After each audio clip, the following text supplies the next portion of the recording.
Hi everyone, how are you all doing? My name is Natalie. If this is the first time that you're watching my videos, thank you for being here. I am a Western tropical astrologer and I use a whole sign house system for all my forecasts and reading.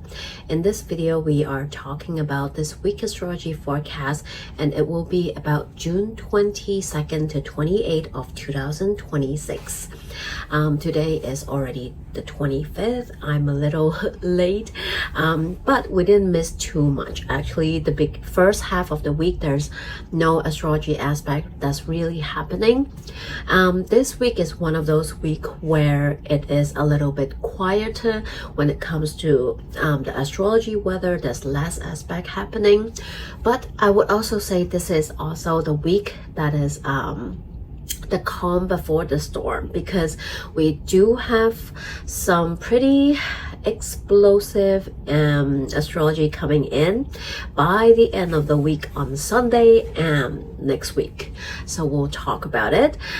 So hopefully this week, if you're watching this or if you have been watching this from other astrologer, you can use this week to kind of prioritize rest. If there's something important that you want to do, I would suggest that you will finish them off this week, because next week Mercury will station retrograde. We are already in the pre-shadow phase, where some of us will experience that energy a bit more. Because this is what I refer to the phase one of the whole Mercury retrograde journey, the pre-shadow. And from my own experience, my consultation with my clients and chatting with my friends and family, phase one tend to be the time where sometimes most of the miscommunication or like weirdness of typical Mercury retrograde will pop up. But of course, during the actual Mercury retrograde, we might also experience that energy as well. It really depends on your own natal chart. So some of us might feel this Mercury retrograde more than the others, depending how your chart is aspecting this upcoming Mercury retrograde, which is happening in the sign of Cancer. So this week, we only have a few major things that is happening. So let's talk about it. First of all, it's on 25th, which is today that I'm recording and uploading it. We have Venus in Leo, trine Saturn in Aries at 13 degrees. So this can be an aspect where some of us today might feel like we want to get serious about certain things in our life. And with Venus involved, this can sometimes be about a relationship. Or maybe this is something that you want to commit to, right? So it can be a person, it can be a hobby, a passion project. This can be something that you're passionate about, because we're talking about Venus in Leo. This can be a new hobby that you want to commit to really learn it, you know, like to build it up. Maybe this is a course that you're taking that you're really interested in, that you're passionate about, that you want to commit yourself to this maybe course or study. Of course, this can also be a friendship relationship. Maybe this is a day where you express and declare your feeling towards someone else. Maybe the both of you decide to commit into a serious relationship, you know, maybe take the relationship a next step forward, you know, to formalize something. Maybe for some, this is about signing a contract. This can be related to a business. It's fire sign, so this can be something that you're really passionate about, that you want to commit to. On the same day, we have a very different aspect happening. This is the Sun in Cancer squaring Neptune in Aries at 4 degrees. So Sun square Neptune can feel a little foggy, can feel like today is that you are having a hard time to articulate, to find clarity. Things just don't seem to be very clear cut today. So definitely not a day that I would suggest to sign contract, to make some very serious commitment. Sometimes this can be also wearing a rose tinted glasses or not seeing things clearly. You can forcefully I don't know, like identify someone too early in. Maybe beware of putting someone on a pedestal, because Sun can also refer to a leader, someone that you look up to or admire, right? So I would say don't jump to conclusion today if this resonates. But however, today can simply feel extra tired, right? Sun square Neptune can also bring tiredness, fogginess, where you just want to check out, space out, daydream a little, and not finding that you are super energized, right? And this can be a day where you can also just want to do some kind of spiritual practice, because Neptune refers to that. And this can also be a day where you just want to be with the universe, be in awe of the universe. And some of us might feel otherworldly today, you know, with this aspect as well. On the 27th, we have Mars in Taurus sextile Jupiter in Cancer at 29 degrees. Like, this is the energetic degree. 29 is like what I like to refer to as like a crisis point, crisis degree. You might feel that urge that you really need to take action, because we're talking about Mars, right? And Jupiter kind of amplify that energy. So today some of us might feel that push to really take action, to act on something that we want to, right? And Mars in Taurus sometimes is about waiting for the right moment, right? It's the kind of like preserving its energy for something big, and it just like launch forward. So today, if some of us have been waiting for the right moment to take action, to launch something, this can be a great day. It's a sextile, but it requires action, right? And maybe this is about you wanting to commit to a spiritual practice or learning, because we're talking about Jupiter. This is about something you want to stand up for, a belief that you want to fight for. You know, maybe this is about you wanting to fight for a cause, stand up for a cause, you know, going on protest to you know, declare your stand. Maybe this is you wanting to commit to maybe taking action towards a humanitarian action, community, you know, helping out, organize, so on and so forth. On the same day after that aspect, we also have a 26 hours 14 minutes of void of course moon.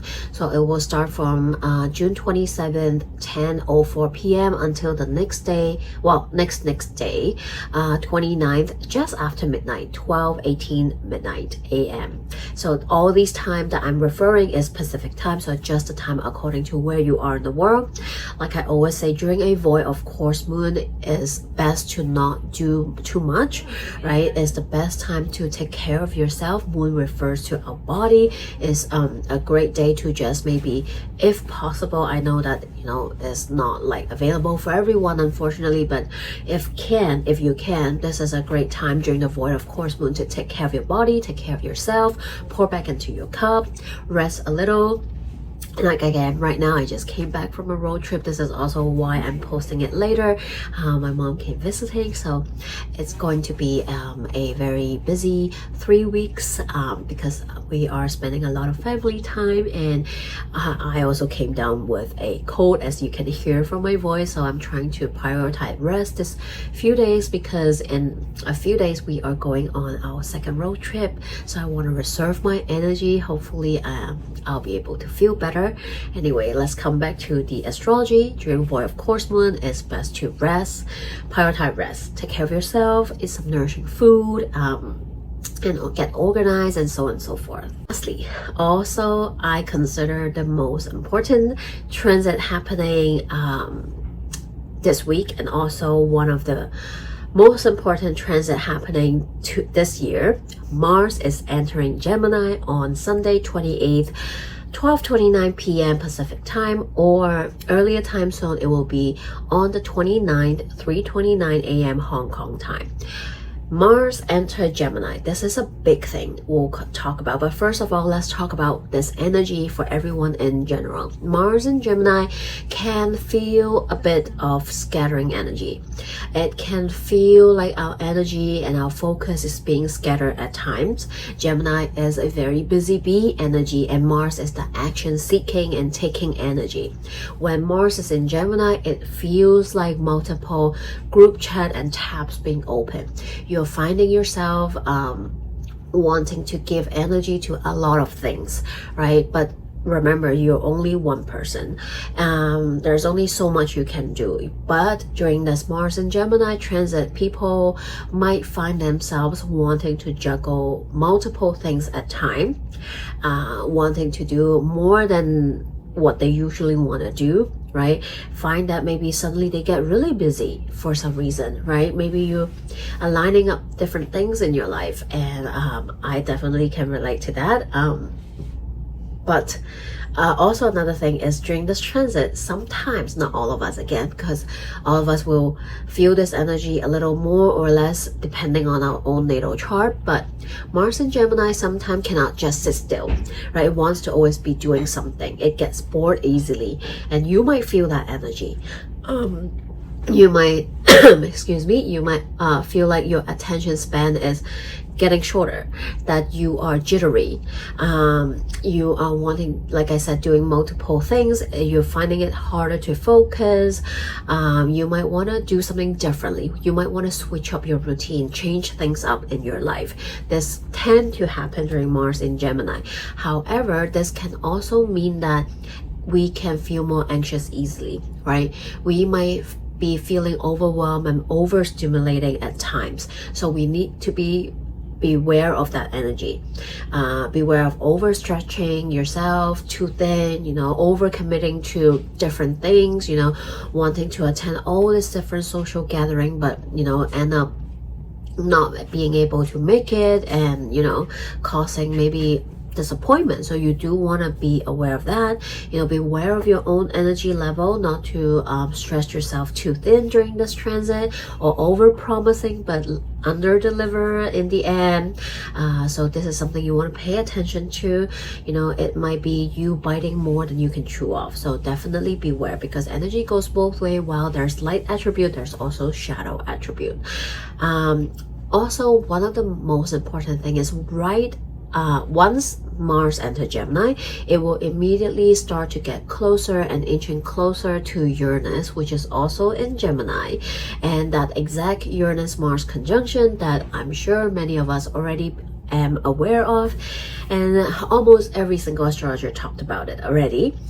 This exact conjunction will happen super late, like 11 p.m. Pacific time. So it's probably July 4th, which we will feel it the most. But I will say once we hit Sunday, after Mars enter Gemini, we will start to feel that energy, and it will start to just increase and accumulate and get louder until next week, July 4th.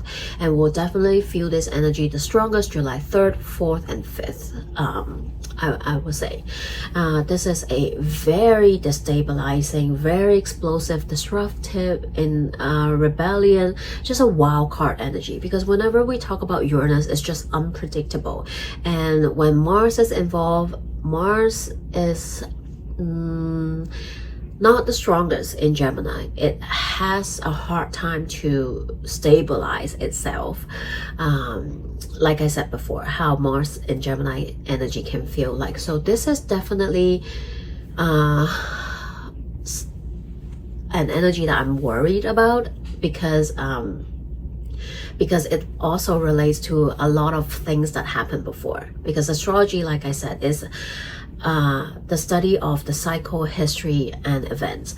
And this is also the US Uranus return, that little orange man's Uranus return. And he just had his birthday, and after his solar return, Mars is actually his Time Lord this year, and he is also having his Uranus return. So I feel like something big is going to happen with him, US. We'll just have to wait and see, but it feels like that something he might do or say might just shock us all. He might surprise us, like he always does. So we are watching closely what is going to happen. And given the history, whenever Uranus is in Gemini, at least for the past couple times, US always find itself in war in one way or another. US had its own civil war, and it was also during the World War II, and we are having that again. So we don't know what's going to happen, but on July 4th, which is the the country's solar return, we are also having that Mars-Uranus conjunction, which is, I consider, and many astrologers consider, probably the most explosive and disruptive aspect. And it's happening on a solar return day. I mean, is it an accident? I don't think so. I don't believe in coincidence. Everything happened for a reason. Is it fear-mongering? Maybe a little, because I feel like at this day and age, we need to be fear-mongering a little bit in order to take the necessary action to do what's right, you know? So I'm not saying that, you know, another civil war might break out, but I believe it's already happening. Another world war might happen. It's many people saying that it's already happening with what's going on around the world. Is something explosive going to happen next week? Hard to say, but I would say probably. We'll just have to wait and see. But I would definitely caution everyone to beware of this energy. Now that you know what might happen, you can take precautions, right? But what about on a personal level? What does it mean? Mars in Gemini, like I said before, right? Beware of overstressing, overcommitting, overpromising, and underdeliver. Watch yourself, watch your immune system and energy level. Try to not to get burned out, because you will easily get burned out overstretching yourself. So do take care of your energy level. I will also say, especially end of this week onwards, from 28 to especially July 3rd, 4th, 5th, definitely be extra careful when you're handling fire or sharp object, because that is what Mars is. It's fire, it's weapon, it's sharp object, it's severing, cutting energy. So it is a very, very accident prone energy. So definitely beware when you're handling, you know, heat, fire, sharp objects, so on and so forth. You know, if you're working in kitchen, you do want to be extra careful. So stay hydrated, you know, watch out for burnout. Don't try not to overstimulate yourself and exhaust yourself. Watch your energy level. And Mars is going to stay in Gemini until August 11. So during this time, take care of your energy, but also get curious, because during Mars in Gemini, you might find yourself being a little bit extra curious about certain things. You might want to learn more about certain things. So do use this energy to fulfill your interest and curiosity as well. So this is what is happening this week. Not a whole lot, but by the end of the week, something to be mindful of. So take care of yourself. If I can be an assistant of any personal consultation, feel free to reach out. All my information are in the description box, and I'll see you next week.